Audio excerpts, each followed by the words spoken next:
what's up with the restaurant? What's going on? You know, I'm kicking my ass as usual. Yeah. You know, I've been an adrenaline junkie my whole life, but that does not come for free, and I don't think I want to pay with my sanity anymore. Yeah. No, I hear you. Talk about being perfect for a role. Yeah. That is our next guest, Kevin Boehm, making a cameo on the hit show The Bear. Kevin happens to be a fixture in the real restaurant scene. That's right. He is a James Beard Award-winning restaurateur. As co-founder of the Boca Restaurant Group, he's opened 50 restaurants in 11 cities. And the cherry on top, Kevin's also a father of 3. But as he said in that clip from The Bear, that success came at a cost. Well, now Kevin is sharing it all in his memoir, The Bottomless Cup, a terrific read. Kevin, good morning. Good to see you. It was a real stretch playing myself. So, you found such success, but like a lot of folks, didn't start early. A lot of people think, oh, he's an overnight success. 20 years old, you're a college dropout, you're living in your car. What sparked the culinary interest? Well, first of all, the first time that you live in your car, you think this is going to make a really good book someday. The second time you live in your car, you realize that there's probably not going to be a book. Fortunately, I lived in my car once, and I woke up one day in my car and I said, I'm going to write this really beautiful piece of fiction that was my first resume. And I filled it with all these fine dining restaurants that had all mysteriously gone out of business, so they couldn't call for a reference check, because I wanted to be in the restaurant business. And I lied my way into a job, and 2 weeks into it, it was magic. I knew where I wanted to be. And then eventually you start opening your own restaurants, including starting with a really tiny one. Gone on, though, to open so many restaurants, as we just said, almost hard to believe. What has been the key to success in those restaurants? You know, I think my emotional IQ was always better than my restaurant IQ. And so I figured that out kind of early on. I remember I had dinner with the FBI negotiator, one of the head ones, not that long ago. And he goes, Kevin, what's your superpower in a dining room? And I said, well, I'm really good when people are upset. They send me in, and I find out every piece of information I possibly can before I go there. Then when I go there, I let them talk about it because it de-escalates them. I active listen, and then I do something for him. And he was like, I think you'd be pretty good at being an FBI negotiator. And I was like, yeah, well, you know, I think your stakes are a little higher, but yes.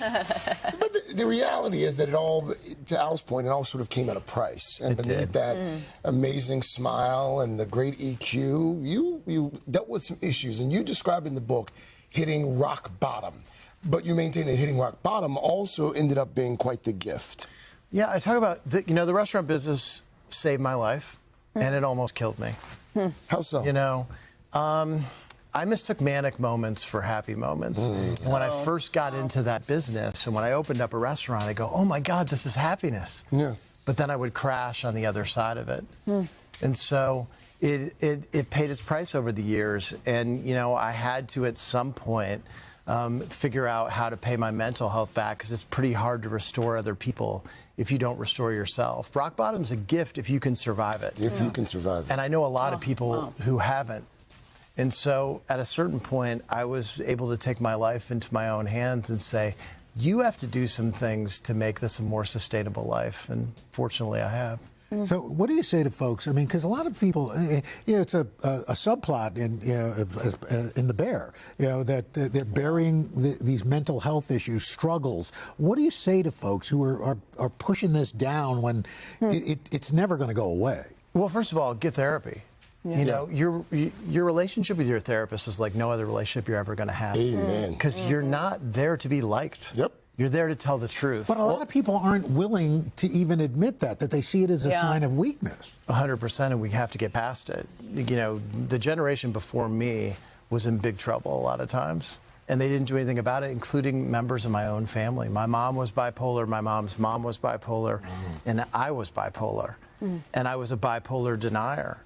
The first time. Bipolar denier. Yeah. Wow. I saw a therapist one time when I was 26, and I thought it was going to be like taking an Advil. I was going to walk in after an hour and a half. She goes, Kevin, I think you might be bipolar. And I was like, screw you, Sharon. And I stood up and walked out, because at that point, hearing someone, when I heard someone say that somebody else was bipolar, it seemed like a real criticism. And I was like, I don't need therapy. Yep. So I did everything else possible but do that. Well, Kevin, before we let you get out of here, we understand you brought a gift.